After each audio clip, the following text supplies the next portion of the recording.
I am very glad I rewatched Ordinal Scale before this episode came out, because I saw a lot of people hinting like, hey man, now would be a good time to rewatch Ordinal Scale.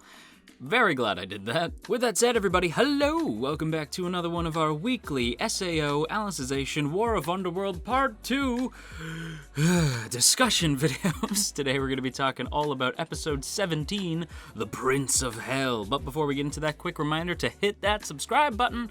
We're trying to get to 25k before the end of the year. It's gonna be close though, so if you haven't done so yet, hit that sub button. It would be very much appreciated. Now then, a lot happens this week, and I mean a lot happens this week. But once again, if you haven't heard, I have to say this until like eventually we get to a point where I've said it a full week, which means if you watch all these videos, you've heard it like 1,000 times. Well, actually, you've heard it 7 times. But just in case, I'm trying to be a little bit kinder to my voice. So because of that, these videos are going to get shorter than usual, which means I'm not going to have time to talk about everything, so we're not going to be going scene by scene, moment by moment. Nah, instead, we're going to be kind of just, divvying things up by basically, like, the stuff that I really wanted to talk about, and then lightly, like, briefly, quickly touching on the additional stuff that I didn't get to really dive into. And above all else, I really want to talk about Eiji and Yuna. But we also got to talk about Visego's backstory, and the biggest thing, or not the biggest thing, but the third thing that I want to talk about, which matters to me, and I don't think anybody else is going to care, or I don't think most people wouldn't have talked about it in their videos. But I want to talk about Higa and Rinko, and then we'll quickly touch on the other stuff as we go.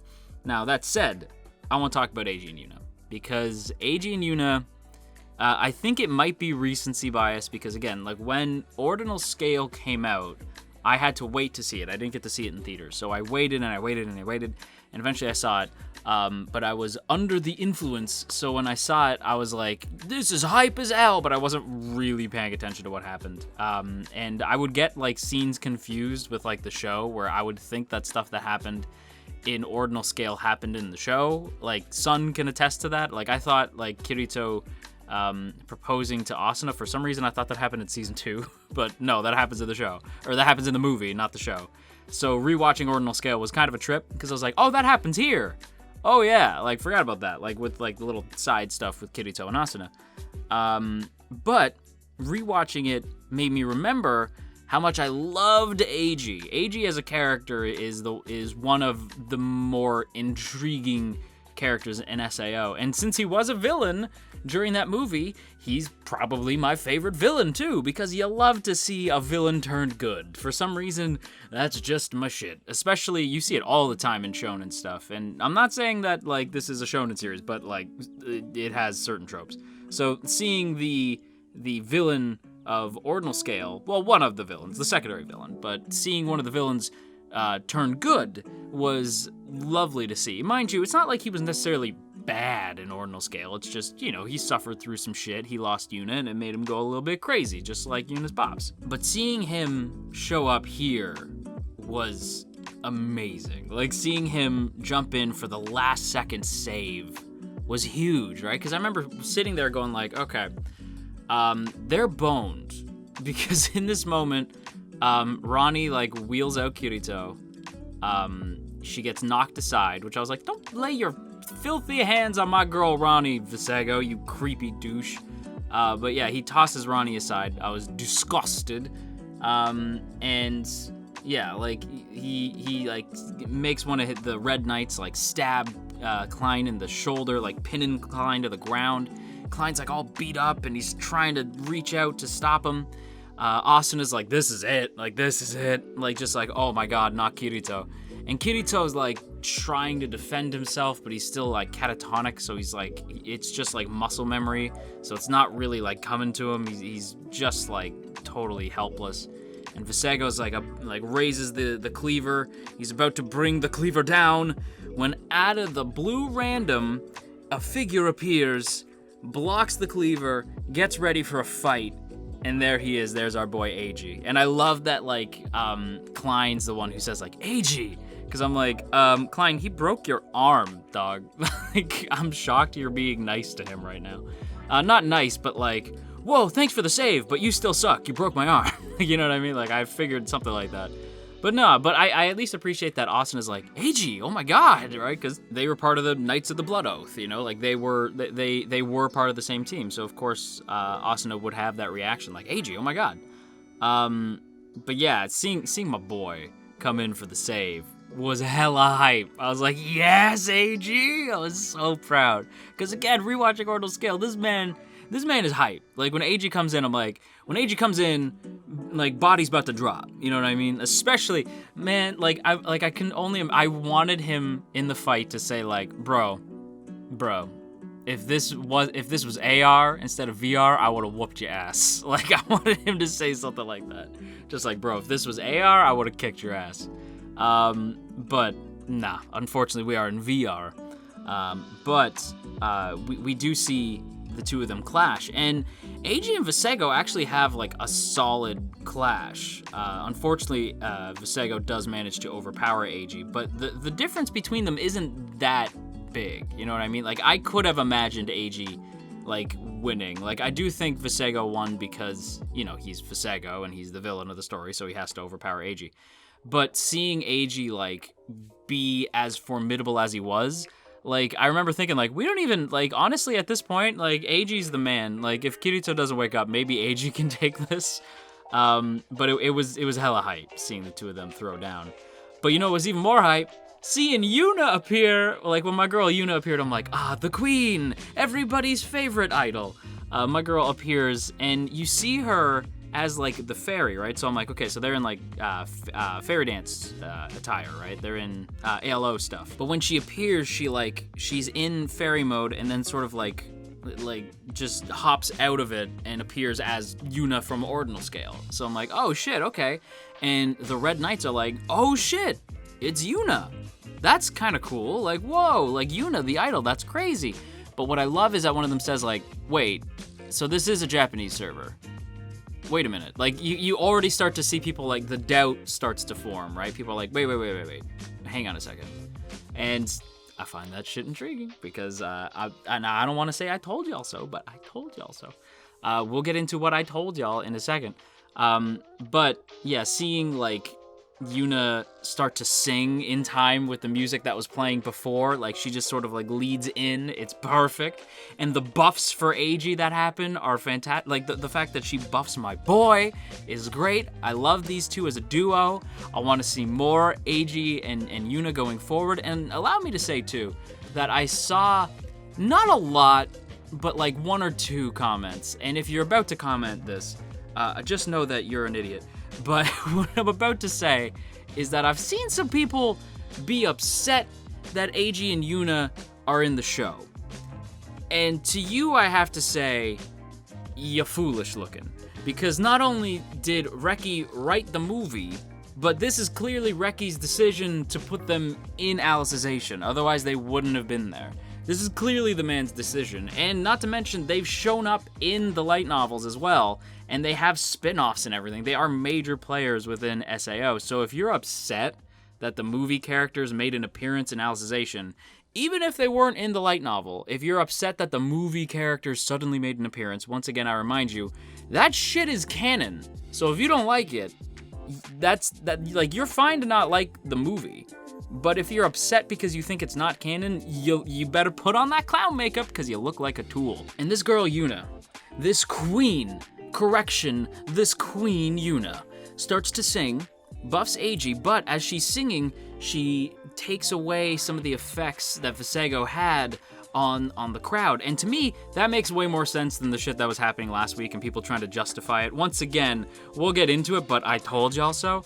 But yeah, we see that Visego clearly had sort of had control over some of the Red Knights, and they were like, wait a minute, like Yuna's here. That's when they start to connect, like, oh my god, like, what's going on? Like, this isn't right. Things aren't right here. Like, so she's starting to break that control that he has over them. But unfortunately, it's not quite enough. Eiji does fall, but what I love is the hype ass moment where, like, he says, like, who, like, Visego's like, who even are you? And he goes, Knight of the Blood Oaths, Nautilus, and he like transforms into like he's wearing the Blood Oaths like attire. I lost my shit. They were going in when they were like, Einkrad nostalgia, like throw this man in Blood Oath garb and it looks hella hype.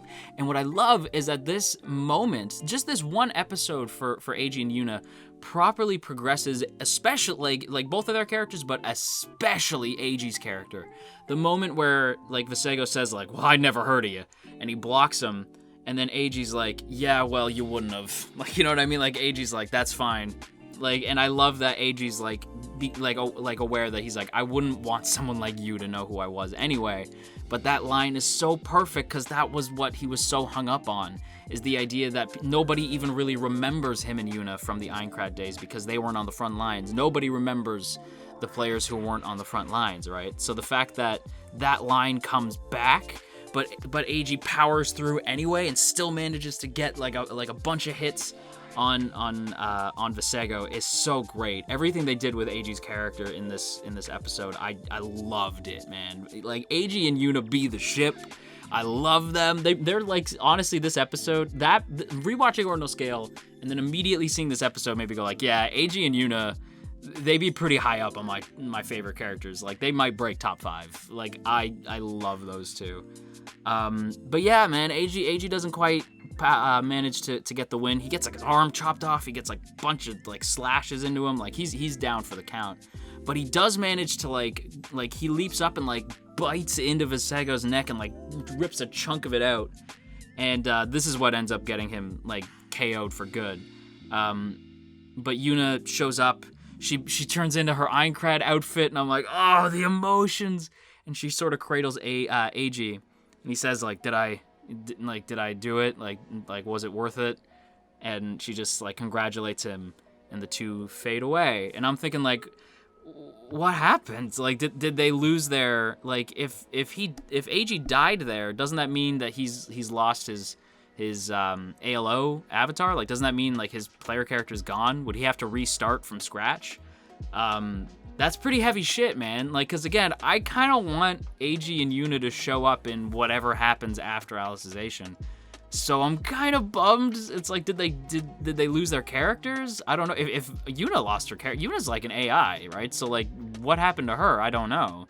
But they do sort of like disappear into light, and it's very sad. So I think it leaves it sort of ambiguous, where it's like, I don't know. You'll have to find out. And I hope they didn't take away my boy's avatar, and I hope Yuna's okay, and I want to see the two of them show up in another episode for sure, or another season for sure. Whatever the hell arc happens after this. But we gotta talk a little bit about Visego's story as well. And I talked way more about Eiji and Yuna than I anticipated, but we gotta talk about Visego, and I have a feeling I might run out of time, so it's gonna be really brief on everything else. But Visego's story.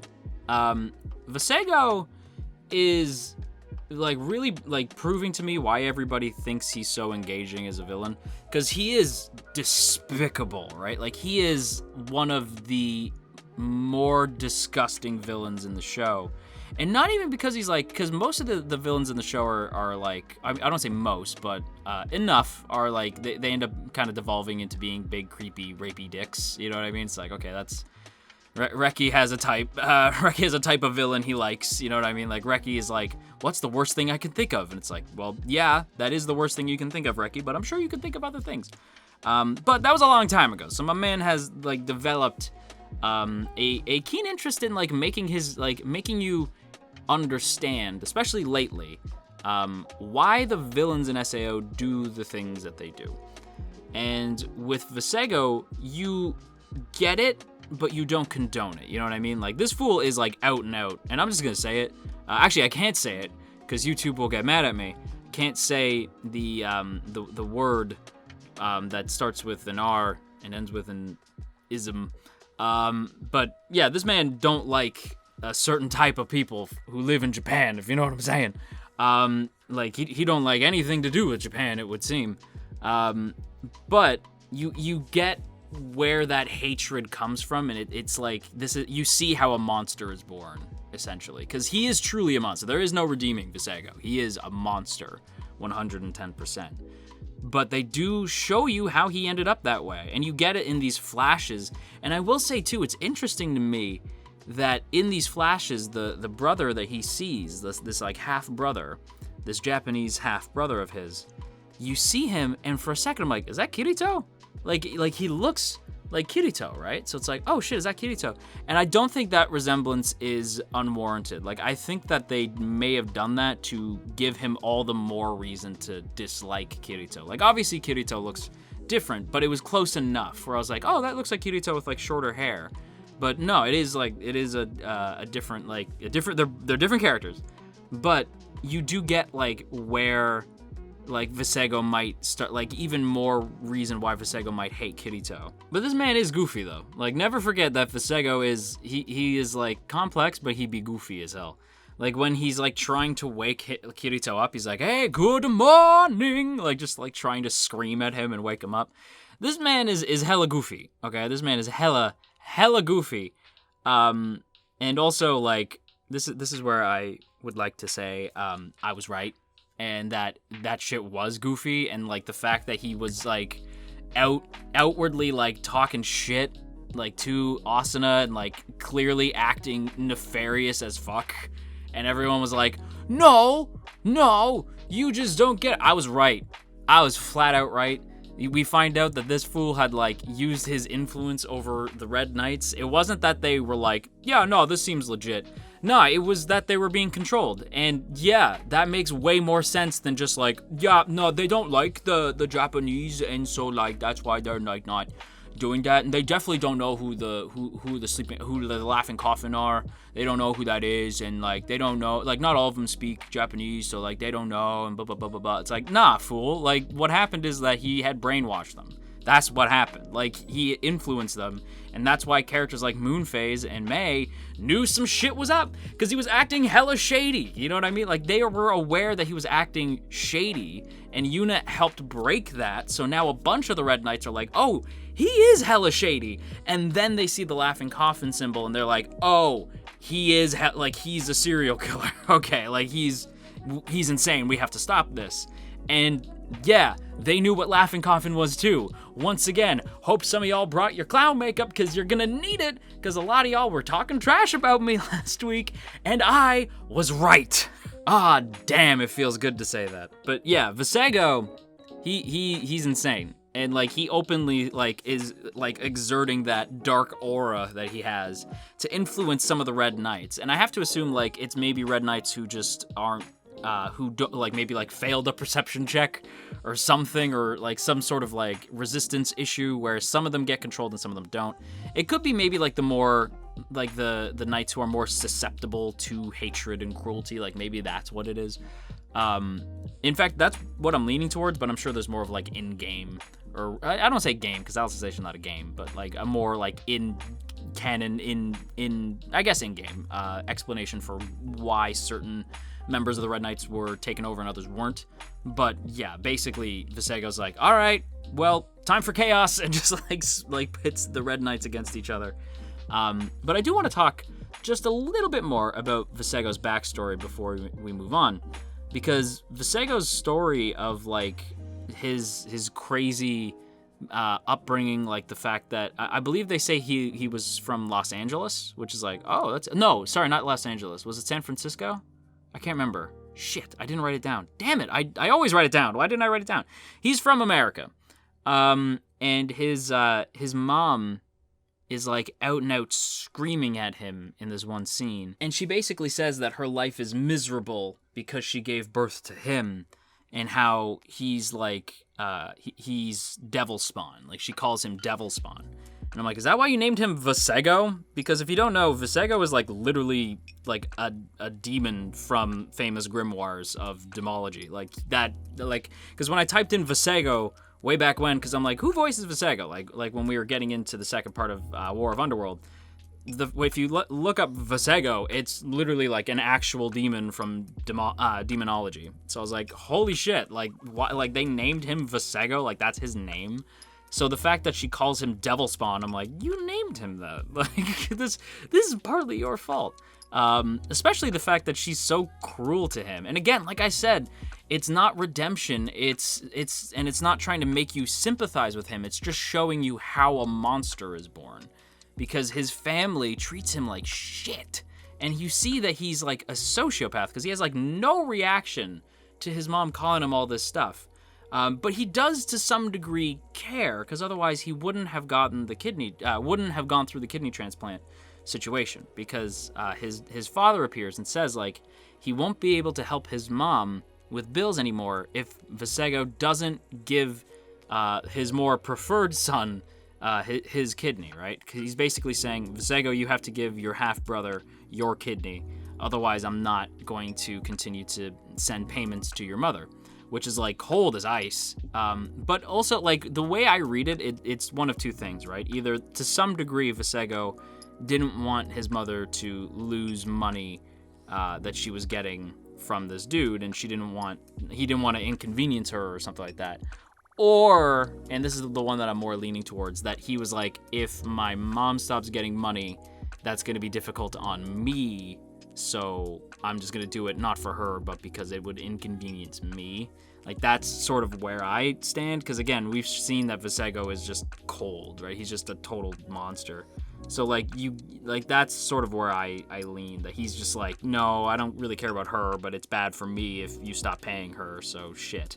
And he gives his kidney and he says like Japanese, like he's just so angry and like becoming very very insensitive, we'll say, because again, YouTube will literally demonetize me if I say that word, so I'm not gonna say it. But yeah, you start to see the pieces of Visego falling into place. And might I add, by the way, was that Nobuhiko Okamoto? Because I recognized the voice, and I was like, Okamoto, is that you? Why are you being everything? Like, why are you in everything, man? Not that I'm complaining, I love you, but like, my man really do be in everything. What's all the more interesting too is seeing that Visego like entered SAO after the fact as well. Like, we see that like that moment where he gave his kidney and that hatred for his half-brother, it ended up spilling into this like overall hatred for the people of Japan, you know, like it just spawned this like really irrational hatred of them. And so when he saw that about the SAO incident, he ended up like breaking in to some facility and getting the nerve gear, and he put it on. He purposely dove in to Aincrad, knowing what was going on in SAO. He dove in himself because he wanted the opportunity to just kill. You know what I mean? He just wanted to kill them because like that's all he's ever wanted to do, and now he can. And it's like, that's so messed up. Like, that is like, Visego is one of the more messed up villains in SAO. Like, that is so twisted. Like, this dude is he's a monster. He is like an absolute monster. And the last thing that I have time to talk about this week is gonna be Higa and Rinko. And I know there's a bunch of stuff that I didn't get to talk about. I didn't get to talk about Sinon. I didn't get to talk about friggin' Lifa taking a spear into the eye. That was crazy. Yes, I saw it. Jeez. That was intense. Sinon's battle with Miller was dope. Miller getting all like messed up, losing his arm and getting scarred. Like, that was cool. The fact that Yu-Gi-Oh's clearly coming back next week for what I assume to be a bit of a clip show, but I'm kind of on board with it if it means I get to see Yu-Gi-Oh again. There's stuff that I didn't get to talk about. But it's because I want to talk about this. I want to talk about Higa and Rinko, because this shit is cute, damn it. And y'all know me, I'm a shipper, so of course this was the thing that I was interested in, was seeing like the further development of Higa and Rinko, which I didn't see coming, but I kind of like, because Rinko definitely has like a history in this series, like especially like given all she's been through. I like the idea that she gets to be happy, and that Higa, this like dorky dude, gets a chance with Rinko. Like, it's like that, like maybe there's like hope at the end of all this chaos that the two have been thrown into. I really like Higa and Rinko a lot. Like, I think the two of them getting together makes a lot of sense. And I appreciate too that that Yanai gets a punk death. Now, I don't know if he's actually dead. I kind of doubt it. But I kind of hope he is, because that's kind of perfect for his character, just like tripping and falling, and that's it. And I'm like, yeah, you don't deserve a big moment, Yanai, you friggin' dork. Like, the fact that he just dies like that, I kind of hope that's it. I'm sure somebody in the comments already spoiled, like, actually, Yanai is gonna show up in blah, blah, blah. I don't know if he's dead or not. I hope he is. Don't tell me if he's not. Just let it be. But I love that Rinko, like, just drops a wrench. Because it's like, what if you hit, like, what if you cranked him in the head? Like, what if you hit Higa? You know what I mean? Like, she's just like, nah, it'll be fine. Like, just, like, drops a wrench. If you can dodge a wrench, you can dodge a ball. So she just drops that thing. And off goes Yanai. He just gets scared, backs up, and falls right off the scaffold. But man, again, like I said, I love that Higa's, like, she's like, Higa, are you okay? And he's like, yeah, I'm fine. Everything's fine here. And he's like holding his arm, because he's obviously been shot. Like, she can clearly see him holding his arm. Even if she can't see the blood, like, she could see him holding his arm. But she's like, you're sure you're okay? He's like, totally, absolutely fine. She's like, okay. And she, like, gets ready to go, but Higa's like, wait, Rinko. Do you, like, maybe want to go out for dinner? Like, if we get through this? And she's like, dude, if we get through this, I will buy you whatever burger or beef bowl you want, man. Like, whatever you want, I will get for you. I promise, okay? So, get back in one piece, please and thank you, right? So he's like, okay. And I like that he says, like, that's a cheap date. When she mentions hamburgers, I'm like, bruh, depending on where you go, that might be an expensive date. You've been to Five Guys, my dude? Not that I'm saying that'd be a great date, but I'm just saying, it's not exactly cheap. But, yeah, I like that Higa points out, like, that's a death flag. I shouldn't have said that. That's got death flag written all over it. I'm like, yeah, my guy. And at first I'm like, haha, definitely not gonna kill Higa though. He's safe now. But as Higa's like trying to get the STL plan in motion, you see his vision start to kind of go wonky, and I'm like, no, not Higa. So I swear, if the show takes Higa off the board, I'm gonna be pissed. My boy needs to go on that burger date with Rinko, dang it. But on that note, everybody, I'm gonna wrap up my thoughts here. I hope you guys enjoyed. I know this video is shorter than normal, but hopefully you guys still dug it. If you did, don't forget to boop that up snoot and share if you care. And of course, as always, I have to give a big thank you to the good folks in the T Squadron. Look at these beautiful people. Look at all these beautiful names. And hey, if you would like to join these beautiful people, if you would like to see your name floating amongst all these beautiful names, then be sure to check out that first link in the description to check out our Patreon page. For less than a cup of coffee a month, just $1, you can help keep this channel afloat, and I would sincerely appreciate it. But with that said, everybody, I'm gonna need a prayer circle to make sure that both that Higa's okay and that Eiji and Yuna come back for another season at some point. But until next time, you stay classy, AnyTube, and wash your dang hands.